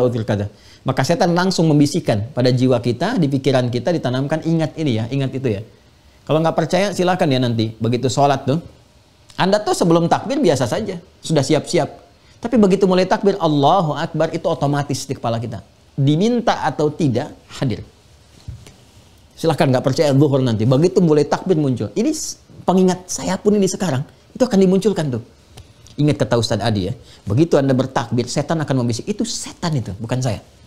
Sehingga Anda begitu takbir tuh ingatnya ingat taklim. itu pekerjaan khinzib tuh. Nah, walhan itu setan wudu. Ya, walhan itu setan wudu. Dia menggoda orang yang wudu itu supaya ragu-ragu terus. Ini sebenarnya saya wudu apa? Batal. Wudu atau batal. Nah, kata Nabi, kalau ada suasana seperti itu, ya, suasana seperti itu, baik ketika Anda sedang sholat, ya ini disebutkannya sedang suasana sholat, la yanfatil aw la yansarif, jangan batalkan dulu sholatnya. Jangan batalkan. Atau kalau Anda pun di luar salat, ya, merasa ragu-ragu wudu tidak, kata Nabi la yansarif aw la yanfatil, jangan batalkan dulu, ya, jangan langsung wudu dulu hatta yasma'a sautan aw yajida rihan. Oh, detail sekali. Sampai suaranya kedengaran atau aromanya tercium, kata Nabi. Ya, ini memadukan keduanya. Kan tadi saya sampaikan dari sini nanti ulama membuat jenis-jenis kentut. Tuh, kan perkara kentut aja ada fikihnya di Islam tuh. Ada ragam kentut dalam fikih. Dengan itu mau jadi senyuman juga emang seperti itu babnya. Jadi kalau keluarkan dari hadis ini, maka kita dapatkan 3 jenis kan? Ya, yang paling pokok itu 3 pokok kentut itu ada 3. Ya, ada yang bau dan suaranya bersamaan. Ya, sudah suaranya keluar, ya, baunya juga tercium, aromanya tercium, itu 1. Ya, au itu kan bisa menggabungkan atau pilih salah satu. Ya, atau yang kedua kan ditahan-tahan tuh supaya suaranya nggak keluar, ya, tapi baunya nggak bisa ketahan, ya, jadi ada yang tidak bersuara, ya, tapi baunya keluar, ya, baunya tercium. Atau juga ada yang memang suaranya keluar tapi baunya mungkin nggak terlalu tercium. Ya, 3 kondisi, ada bau dan suara bersamaan, aroma dan suara bersamaan. Ya, ada yang kedua, suaranya ada terdengar tapi aromanya tidak tercium. Yang ketiga, aromanya tercium tapi suaranya nggak ada. Nah, intinya dipastikan dulu sampai kamu berkeyakinan bahwa kamu itu, kan kalau buang air kecil udah pasti tahu. Tapi hadas yang paling diberikan waswas oleh setan itu perkara kentut. Ini masalahnya. Ya, kalau buang air kecil udah ketahuan. Pap, buang air besar udah jelas, itu jelas membatalkan wudu, jelas wudu lagi. Tapi perkara kentut yang selalu dibikin oleh setan itu, kamu tuh tadi itu begini, kamu tuh sebetulnya batal wudunya gitu. Nah, kata Nabi, pastikan dulu. Kalau kamu ragu, pastikan dulu punya wudu atau tidak. Ingat-ingat betul. Nah, kalau merasa tidak ingat, sudah di antara 2. Dengar baunya, dengar suaranya atau enggak, mencium baunya enggak. Kalau enggak ada 2 ini sama sekali, yakinkan kamu berwudu, selesai. Ya, kalau terus was-was, nah maka yang seperti ini kalau berkelanjutan was-wasnya dalam, ya batalkan dulu, kemudian ambil wudu, lalu sejak saat itu ambil yang paling kuat untuk diingat. Kalau Anda bertahan pada keraguan, itu akan dipermainkan terus oleh setan. Ya, jadi awas kalau ada orang punya penyakit ragu-ragu, ya ragu-ragu, ambil 1 keyakinan. 1 jalan yang tepuh, yakin. Jadi begitu ada was-was, yakin saya suci. Nah, kalau sudah kita ambil 1 keyakinan itu, setan nggak akan goda lagi. Dia akan pindah kepada aspek yang lain. Ya, karena sifat setan begitu. Yang penting orang gagal ibadah, yang penting bermaksiat. Jadi kalau gagal 1 pintu, dia pindah pintu lain. Gagal ini pindah lagi ke yang lain. Jelas ya? Ini perkara hadas terkait dengan kentut khususnya. Nabi menyampaikan, maaf ya kalau ini lebih apa adanya gitu disampaikan. Kalau fikih itu ya begitu kalau sudah masuk pembahasannya. Ya, kadang-kadang ada melewati pembahasan tertentu, melewati batas-batas ketabuhan, tapi menyesuaikan porsinya secara proporsional. Siapa yang masuk di bab itu, siapa yang ada di sini dan sebagainya. Karena nanti kalau dalam zonasi nanti kita akan lebih spesifik terlihat ya kan ada database-nya tuh. Ya dari usia, dari ini macam-macam. Makanya seadanya aja ya. Usia tuh jangan dibuat-buat. Ya kalau 70 tahun aja, jangan dibikin 17 tahun misalnya kan, atau 7 tahun, apalagi ganti foto profile dan sebagainya, nggak usah. Ya seadanya aja untuk memetakan apa yang bisa dikaji, kualifikasi apa. Karena nanti kajiannya komplit insya Allah. Ya ada kajian tentang usia, kalau usia begini seperti apa, di sini bagaimana dan sebagainya, itu macam-macam supaya faedahnya bisa dapat dengan lebih baik. Saya kira ini ya yang coba kita bacakan. Selanjutnya subbab topik yang kelima itu takhfifil wudu. Ya, jangan memberat-beratkan saat wudu. Jadi mencoba memberikan kemudahan, ya keringanan kepada diri kita. Jadi kalau misalnya dalam keadaan kondisi-kondisi yang mendesak, ya, kondisi di perjalanan dan sebagainya, sekali ya 1 kali, kan? Tidak harus kemudian langsung 2 kali atau 3 kali. Kalau misalnya butuh yang pokok saja, sedang nunggu di pesawat ya, sebentar lagi misalnya, kalau semua seluruhnya terasa lebih lama, yang pokoknya aja yang kita basuh pun itu sudah sah, sudah baik. Jadi prinsipnya dalam agama, silahkan cari yang memudahkan, tapi jangan dimudah-mudahkan. Ya, itu gambaran cepatnya kalau kita bacakan semua nanti juga waktu yang tidak memungkinkan. Ya, kurang lebih seperti itu teman-teman sekalian. Nanti yang lainnya kita bisa tambahkan dalam sesi kajian khusus di Zoom ya. Jadi kalau ngaji kitab nanti ini saya kopikan dulu supaya Anda pegang ya, supaya nanti pembahasannya lebih cepat kepada aspek-aspek yang lain. Tapi pendalaman di sesi khusus saat Zoom nanti ya. Tolong nanti di scan ya. Adminnya tolong di scan sampai mana batasan yang saya tunjukkan. Nanti kalau sudah ditunjukkan baru kemudian kita sampai spesifik menggali. Jadi kalau saya katakan bahwa kitab ini babnya yang kita perdalam. Jadi kalau ini kan ngaji umum, ya materi umum yang kita sampaikan, istifadah, ngambil manfaatnya bisa banyak luas. Tapi kalau sudah pendalaman, saya menginginkan 3 aspek terpenuhi. Aspek rohaninya lewat dalil kita bacakan, kemudian dari logika lewat pemahaman, hikmah, keterangan ulama, dan prakteknya adalah bagaimana kita mempraktekkan dalam kehidupan. Nah, itu nggak mungkin kita bisa kaji kecuali ada referensi yang bisa kita perdalam lewat kitab-kitab dan sebagainya. Jadi kalau ada kitab saya tunjukkan. Kalau banyak materinya nanti saya ringkaskan. Ya ada intisari atau buku saya sampaikan kepada teman-teman. Ini ya dari sini. Nanti kalau Anda mau tahu dari mana saya menulis ini bukunya saya tunjukin. Ini. Itu kan? Nah, kalau mau baca dari sumbernya silahkan. Tapi kalau mau cepat ya silahkan ini bisa diakses. Kurang lebih seperti itu materi yang akan kita bahas. Rasanya hari ini kita cukupkan dulu sampai di bab yang keempat dan subtopik yang keempat dan pengantar kelima. Dan pertemuan berikutnya kita akan masuk ya pada materi yang baru. Ya saya anggap wudunya sudah selesai karena tutorial sudah disampaikan. Tinggal kemudian urutannya menghadap ke arah kiblat. Famastaqbilul kiblah. Apa itu kiblat? Bagaimana menghadap kiblat? Seperti apa gambaran menghadap kiblat dan turunan-turunannya? Ya kita akan bahas di pertemuan berikutnya pada hari Senin. Maafkan saya, ada hal-hal yang kurang berkenan sampai dengan pagi kali ini. Semoga ada kelapangan Allah berikan pada jiwa kita untuk menerima dan saling memaafkan. Dan mohon maaf kalau belum mampu menyampaikan secara baik. Ya, ini kemampuan saya. Mungkin ada guru-guru lain yang lebih baik yang bisa menyampaikan dengan lebih terukur, lebih luas ilmunya, dan kita bisa mengambil manfaat yang lebih baik dari mereka semua.